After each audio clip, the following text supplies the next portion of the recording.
My name is Rachel, and I was 29 when my parents used the one thing I had trusted them with to completely ignore a decision I had already made. I had told them very clearly that my brother was not moving into my house. There was no confusion, no maybe, and no ask me again later. My answer was no. Then one day I came home and saw his bags and boxes already inside. My brother was standing in my house like the decision had somehow been made without me. But the part that made my stomach drop wasn't seeing him there. It was realizing how he had gotten inside. I owned my home, and I was proud of that. It wasn't some huge mansion with endless empty rooms. It was simply my space, the place where I could close the door and know that whatever happened outside stayed outside. I did have some spare space, but I used my home the way I wanted to use it. I had worked for that privacy, and I never thought I needed to explain why I valued it. There was only one exception to that privacy. My parents had an emergency key. I had given it to them for exactly what the name suggested: emergencies.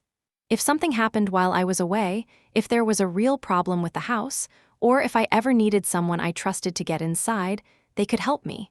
I never considered that key permission to make decisions about who could live there. I never imagined I needed to say that out loud. Then my brother's living situation fell apart.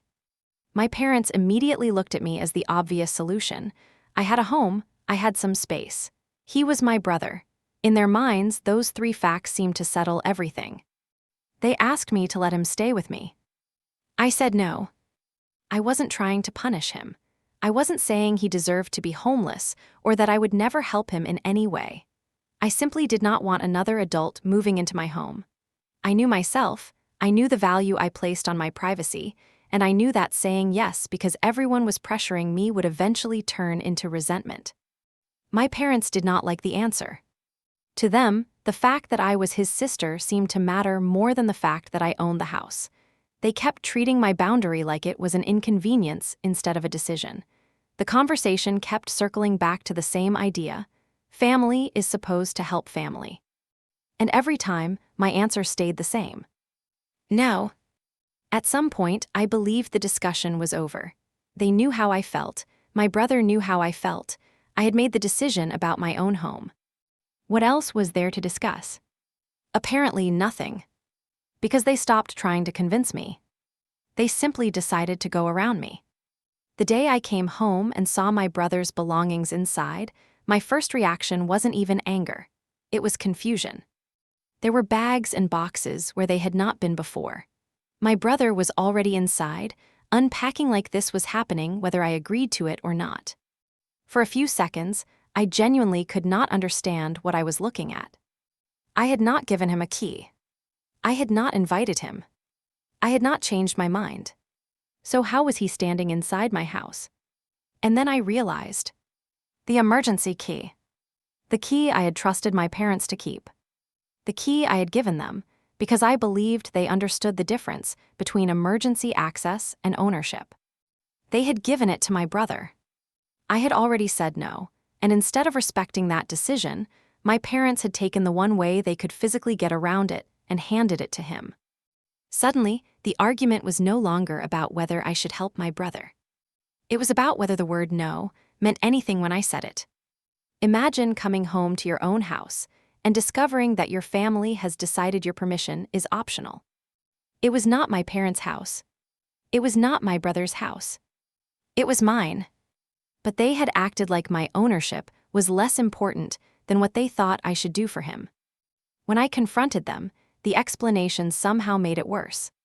Their reasoning was essentially that once my brother was already inside, I would calm down and accept it. Think about that. They knew I had refused. They knew I did not want him living there. They were not confused about my answer. Their entire plan depended on putting me in a position where saying no would become harder after the fact. They believed the boundary would disappear once they crossed it. That was the moment the situation became very simple for me. My brother was not staying. He had not entered because I changed my mind. He was there because other people decided that if they created the situation first, I would eventually surrender to it. I refused to do that. If you were in my position at this point, I want you to tell me in the comments. After your parents used your emergency key like this, would you ever trust them with a key again? Because for me, that answer became very clear. I got my brother out of the house. And after he was gone, I had a bigger problem to solve. Getting the physical key back would not have been enough. Once someone has had possession of a key, you cannot know for certain that another copy does not exist. More importantly, even if I had gotten that exact key back, the trust attached to it was already gone. My parents had been given access for emergencies. They had transformed that access into a way of overruling me. So I changed the exterior locks. Every one that mattered. And this time, my parents did not receive a replacement key. That part was important. Changing the locks was not just about keeping my brother from walking back in. It was about taking control of my home back from everyone who had somehow convinced themselves that having access meant having authority. There is a difference between helping someone and being forced to surrender your boundaries for them. There is also a difference between asking family for support and deciding that one family member's property should automatically become another family member's solution. My parents had every right to believe I should help my brother.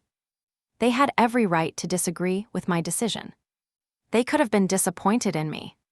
They could have thought I was selfish. But what they did not have was the right to turn their disagreement into a key and let themselves make the decision for me. And there was one final irony. My brother eventually ended up back with my parents. The same people who had decided I was the obvious person who should solve his housing problem became the people who actually had to deal with it. I did not need some elaborate revenge plan. I did not need to embarrass anyone publicly.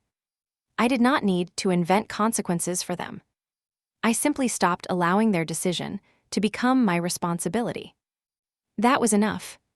For me, the strangest part of the entire situation was how small the object at the center of it was. A key. Something I could hold between two fingers. But that key represented trust.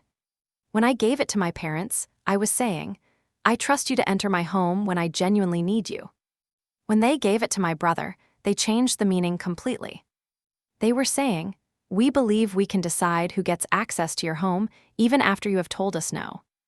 So changing the locks was more than a practical decision. It was the physical version of putting the boundary back where it had always belonged. At my front door, my brother needed help. That was unfortunate.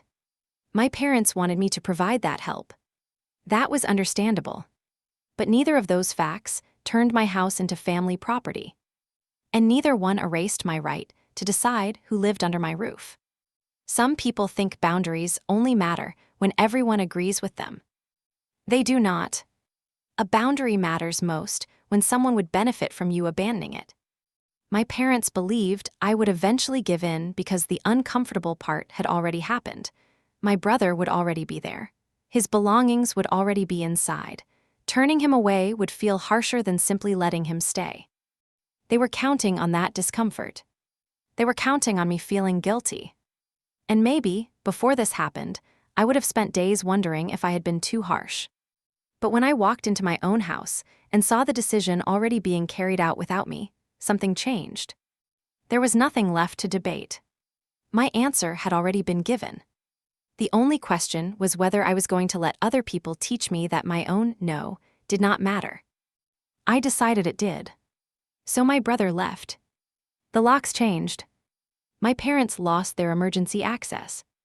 And the next time they wanted to decide where my brother should live, they had to make that decision using their own front door, not mine.